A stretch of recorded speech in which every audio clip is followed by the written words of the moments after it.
नमस्कार मित्रों एवं प्रिय विद्यार्थियों। सीधी सटीक बात डॉक्टर रवि शर्मा मधुप के साथ इस वीडियो श्रृंखला में मैं हिंदी के वैश्विक स्वरूप के संबंध में आप लोगों के साथ कुछ बातचीत कर रहा हूं। और जैसा मैं आपको बता चुका हूं कि यह दिल्ली विश्वविद्यालय के द्वितीय वर्ष के चतुर्थ सेमेस्टर का जीई हिंदी का जो पाठ्यक्रम है उसका ही एक स्वरूप है। और मेरा उद्देश्य यहाँ न केवल उन विद्यार्थियों के लिए जानकारियाँ और पाठ्यक्रम संबंधी सूचना उपलब्ध करवाना है, बल्कि मेरा प्रयास है कि जो अन्य हिंदी प्रेमी हैं वे भी जानें कि किस प्रकार हिंदी पूरे विश्व में अलग अलग देशों में अलग अलग तरह से फैल रही है, फल फूल रही है। और इसके अंतर्गत हमने वैश्वीकरण की प्रक्रिया पर बात कर ली थी, किस तरह से हिंदी भाषियों की संख्या बढ़ रही है पूरे विश्व में, इसके ऊपर हमने बात की थी। हिंदी शिक्षण, हिंदी में अनुवाद कार्य, इस तरह की बात हम पिछली वीडियो में कर चुके हैं। इस श्रृंखला में आज मैं जो बात आपके साथ करने चाह रहा हूं वो उसी से जुड़ी हुई बात है, क्योंकि हिंदी में जो विदेश में जो हिंदी का प्रचार प्रसार हो रहा है उसमें दोनों चीज़ों की भूमिका है, हिंदी शिक्षण की भी, हिंदी अनुवाद की भी, और हिंदी में मूल रूप से साहित्य सृजन की भी। और इस कार्य को दो प्रकार के हिंदी के प्रेमी या हिंदी के विद्वान कर रहे हैं। एक वे जो भारतीय लोग विदेशों में जाकर बसे हैं, और उसमें भी दो तरह के लोग हैं। एक को हमने कहा है प्रवासी भारतीय या भारतवंशी लोग, जो आज से 150-200 साल पहले वहाँ ले जाए गए, उनकी पीढ़ी के लोग आज वहाँ कार्य कर रहे हैं। और कुछ लोग जो पिछले 30-40-50 सालों में विदेशों में जाकर बसे हैं, वे लोग भी उसी श्रेणी में आते हैं। इस सब को हम प्रवासी साहित्य के अंतर्गत चर्चा करेंगे इस पर हम। और दूसरे विद्वान वे हैं जो मूल रूप से विदेशी हैं और उन्होंने भारतीय संस्कृति, भारतीय जनजीवन से आकर्षित होकर यहाँ की भाषाओं को सीखने का प्रयास किया। ऐसे विद्वानों का जो कार्य है बहुत महत्वपूर्ण कार्य है। और आपको जानकर आश्चर्य होगा कि यह कार्य अंग्रेज़ों के शासन के जो मध्य भाग था, लगभग समझ लीजिए 1850 के आसपास, जैसे मैंने पिछली बार बताया था कि फोर्ट विलियम कॉलेज की स्थापना 1800 में हुई। उसके बाद से विदेशों से, खासतौर पर इंग्लैंड से विधिवत रूप से भारत में आकर हिंदी का शिक्षण, प्रशिक्षण, सीखने सिखाने का दौर प्रारंभ हुआ था। उसी के अंतर्गत अनेक अंग्रेज भारत में आए और उन्होंने भारतीय भाषाओं का अध्ययन किया। और उसके बाद कई तरह से हिंदी की पाठ्य पुस्तकें, हिंदी व्याकरण, हिंदी में सृजनात्मक साहित्य लिखा। और ये परंपरा अन्य देशों के साहित्यकारों के साथ भी जुड़ती चली गई। आज उन सब के बारे में मैं बात आपसे करने जा रहा हूँ। तो ध्यान दीजिए किस प्रकार से ये हिंदी का अनुवाद और सृजनात्मक लेखन पूरे विश्व में फैला है। मैं आपके समक्ष कुछ बातें रखना चाह रहा हूँ और मैंने इन्हें लिख करके भी रखा है, जिससे कि किसी साथी को पढ़ने की इच्छा हो तो वे पढ़कर भी इसे देख सकते हैं। तो ध्यान दीजिए, हिंदी के विदेशी विद्वान, अनुवाद और साहित्य सृजन, दो स्तरों पर मैंने इसको रखा है और दोनों को यहाँ शामिल किया है मैंने इसमें। इस तरह से मैं इसको दिखाने का प्रयास करता हूँ आपको। सबसे महत्वपूर्ण प्राचीन विद्वानों में नाम है हमारे पास फ्रेडरिक पिनकॉट। 1836 से 1896 तक इनका जीवन काल था। इनका जन्म इंग्लैंड में हुआ था और वहीं रहकर इन्होंने भारतीय भाषाओं का अध्ययन किया। बहुत ही आश्चर्यजनक, विस्मयकारी बात होगी आपके जानकारी में कि इन्होंने हिंदी, संस्कृत, उर्दू, गुजराती, बंगला, तमिल, तेलुगु, कन्नड़, इतनी भारतीय भाषाओं का अध्ययन किया, इनका ज्ञान प्राप्त किया। और इंग्लैंड में इन्होंने हिंदी उर्दू का समाचार पत्र कहें या पत्र कहें वह प्रकाशित करना शुरू किया। और अंतिम दिनों में ये भारत आए और भारत में ही लखनऊ में 7 फरवरी 1896 को फ्रेडरिक पिनकॉट का देहांत हो गया। तो आप कल्पना कीजिए कि उस दौर में, जब 1857 की क्रांति के आसपास का दौर, आप समझ लीजिए, कल्पना कीजिए उस समय की, जब सुविधाएं नहीं थी, साधन नहीं थे, उस दौर में किस प्रकार फ्रेडरिक पिनकॉट ने इतनी भारतीय भाषाओं का अध्ययन किया जिनको हम अभी भी यहाँ रहकर भी आसानी से अध्ययन नहीं कर पाते हैं, बहाने बनाते हैं। तो ये बहानेबाजी नहीं, ये भाषाओं के प्रति निष्ठा, भारत के प्रति उनका आकर्षण, उसका प्रमाण है।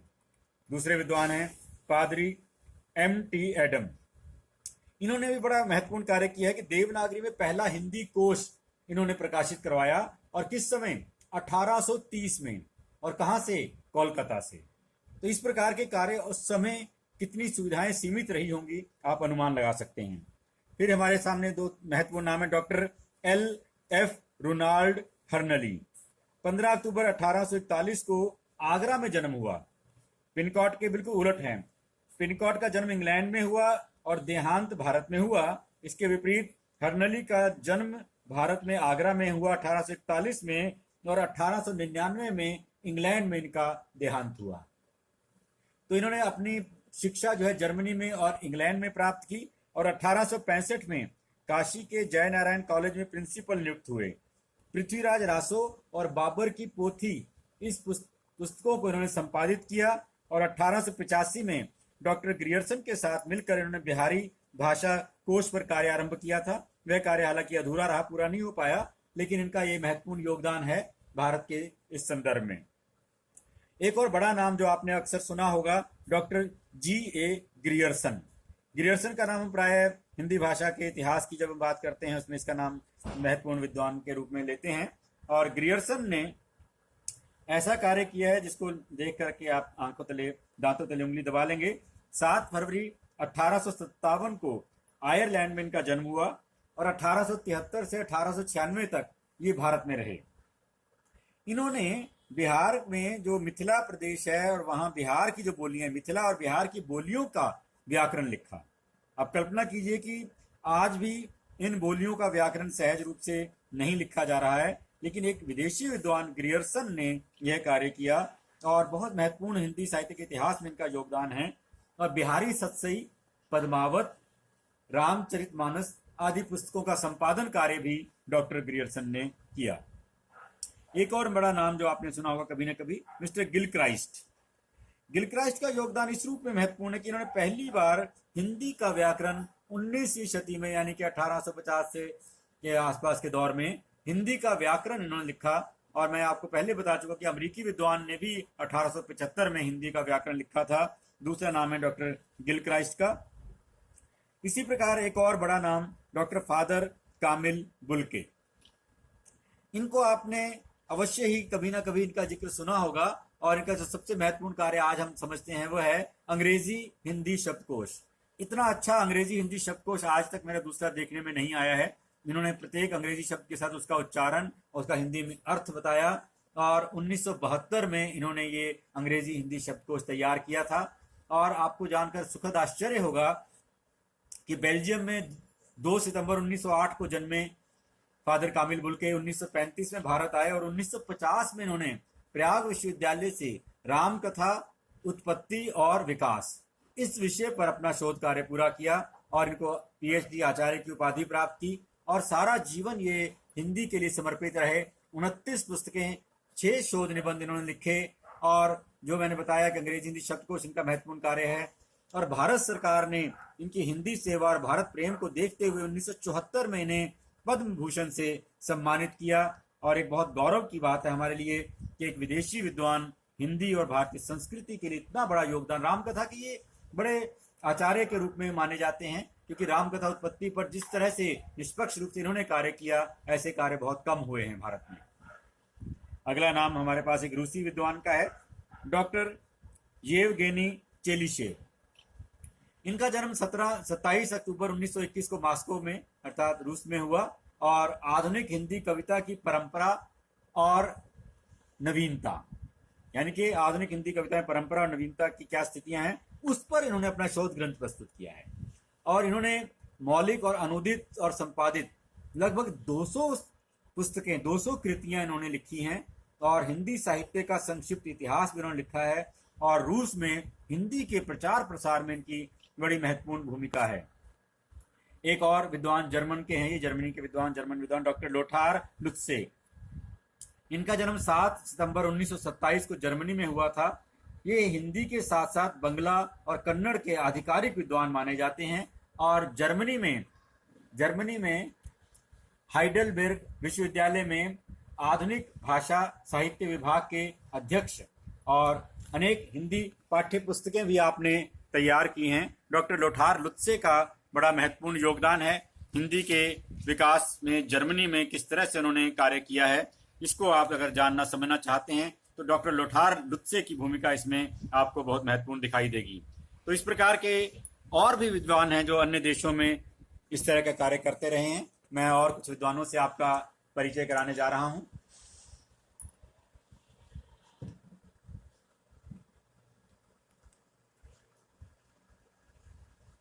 इसमें अगला नाम है, चेक गणराज्य के बहुत महत्वपूर्ण व्यक्तित्व हैं, राजदूत रहे हैं, डॉक्टर ओदोलेन स्मेकल। डॉक्टर ओदोलेन स्मेकल का जन्म 18 अगस्त 1928 को चेकोस्लोवाकिया में हुआ। उस समय चेक और स्लोवाकिया दोनों एक ही थे, बाद में इनका विभाजन हो गया, चेक गणराज्य अलग हो गया, स्लोवाकिया अलग हो गया। तो चेक गणराज्य में के ये भारत में राजदूत रहे और हिंदी के लोक साहित्य और आंचलिक उपन्यासों पर इन्होंने शोध कार्य किया। और चेक में जो प्राहा विश्वविद्यालय है वहां आप हिंदी प्राध्यापक के रूप में आपने कार्य किया। 1957 में आपने प्रेमचंद की महत्वपूर्ण रचना गोदान का अनुवाद चेक भाषा में किया, जो मैं अनुवाद के अंतर्गत आपको बता चुका हूं। ये इसके अतिरिक्त जो सबसे बढ़िया और आश्चर्यजनक कार्य है वह इनके 8 काव्य संग्रह मूल रूप से हिंदी में प्रकाशित हो चुके हैं। हिंदी में मूल रूप से मौलिक 8 काव्य संग्रह इनके, जिनमें इनके आप शीर्षक देखिए, आपको आश्चर्य होगा सुखद। मेरी प्रीत तेरे गीत 1982 में प्रकाशित हुआ, स्वाति बूंद 1983 में, और सबसे महत्वपूर्ण सबसे चर्चित रचना है नमो नमो भारत माता। ध्यान दीजिए, ओदोलेन स्मेकल चेक गणराज्य के राजदूत भारतीय परिवेश में आकर कितने रम गए, लिखते हैं नमो नमो भारत माता। उनका काव्य संग्रह 1983 में प्रकाशित हुआ, अविराम उनका काव्य संग्रह प्रकाशित हुआ। ऐसे विद्वान हैं डॉक्टर ओदोलेन स्मेकल। डॉक्टर रिचर्ड के बार्ज ऑस्ट्रेलिया के विद्वान हैं ये, और कैनबेरा विश्वविद्यालय में हिंदी उर्दू के विभागाध्यक्ष रहे हैं और हिंदी और भोजपुरी के ये आधिकारिक विद्वान माने जाते हैं। और ऑस्ट्रेलिया में हिंदी का जो प्रचार प्रसार हुआ उसमें डॉक्टर रिचर्ड के बार्ज की महत्वपूर्ण भूमिका रही है। एक और बड़ा नाम, पोलैंड के प्रोफेसर क्रिस्टोफर ब्रिस्की। जी हाँ, नाम नोट कर लें, प्रोफेसर क्रिस्टोफर ब्रिस्की। ये भारत में पोलैंड के राजदूत रहे हैं और इन्होंने भारतीय BHU से, बनारस हिंदू विश्वविद्यालय से हिंदी में PhD की उपाधि प्राप्त की है। तो इस तरह के विद्वान जो हिंदी में PhD करते हैं और भारत में पोलैंड के राजदूत के रूप में कार्य करते हैं, ऐसे विद्वानों का हिंदी और भारत के प्रति प्रेम देख करके तो सुखद आश्चर्य होता है। एक और नाम देखिए, ये लंदन विश्वविद्यालय में Rupert Snell. Doctor Rupert Snell London विश्वविद्यालय में हिंदी के प्राध्यापक रहे हैं और ब्रज भाषा के कवि हैं। इन्होंने ब्रज भाषा में कविताएं लिखी रूपर्ट स्नेल ने। इसी प्रकार जापान के बहुत महत्वपूर्ण विद्वान हैं प्रोफेसर तोशियो मिजो कामी। ये जापानी विद्वान हैं और उन्होंने रामायण सीरियल जो आप देख रहे हैं आजकल फिर से आ रहा है इस कोरोना काल में, उस रामायण सीरियल की भाषा वैज्ञानिक अध्ययन उन्होंने किया है और ये इनका शोध कार्य है। और इसके अतिरिक्त ग्रामेटिकल मैनुअल यानी कि व्याकरणिक पुस्तक, हिंदी व्याकरण की पुस्तक भी इन्होंने जापान के विद्यार्थियों के लिए लिखी है और बहुत महत्वपूर्ण कार्य इन्होंने जापान में किया है। अब मैं आपको लिए चल रहा हूं कुछ उन देशों की ओर जहां प्रवासी भारतीय आज से 150 वर्ष पूर्व अंग्रेजों द्वारा जहाजों में भरकर ले जाए गए थे और उस पीढ़ी में पिछले 100 सालों में कई हिंदी के बड़े लेखक तैयार हुए हैं, जिनमें सबसे बड़ा नाम है अभिमन्यु अनंत। अभिमन्यु अनंत मॉरिशस के प्रेमचंद भी कहे जाते हैं, अर्थात जो स्थान जो महत्व भारत में प्रेमचंद को प्राप्त है, कुछ कुछ वैसा ही स्थान वैसा ही महत्व मॉरिशस में अभिमन्यु अनंत को प्राप्त है। और मुझे अपने मॉरिशस यात्रा जब मैंने 2013 में की थी तो अभिमन्यु अनंत से मुझे मिलने का सौभाग्य प्राप्त हुआ था। बहुत ही विनम्र, बहुत ही सादगीपूर्ण व्यक्तित्व था उनका और उनसे काफी समय चर्चा हुई। हाल ही में उनका देहांत हो चुका है। लाल पसीना उनका सर्वाधिक चर्चित उपन्यास है और इसमें उन्होंने उन भारतीय श्रमिकों जिनको गिरमिटिया मजदूर कहा गया था, उनका जो पसीना खून बन करके बहा, उसे लाल पसीना में बहुत मार्मिक वर्णन किया है। समय मिले तो आप इस उपन्यास को जरूर कभी ना कभी पढ़िएगा।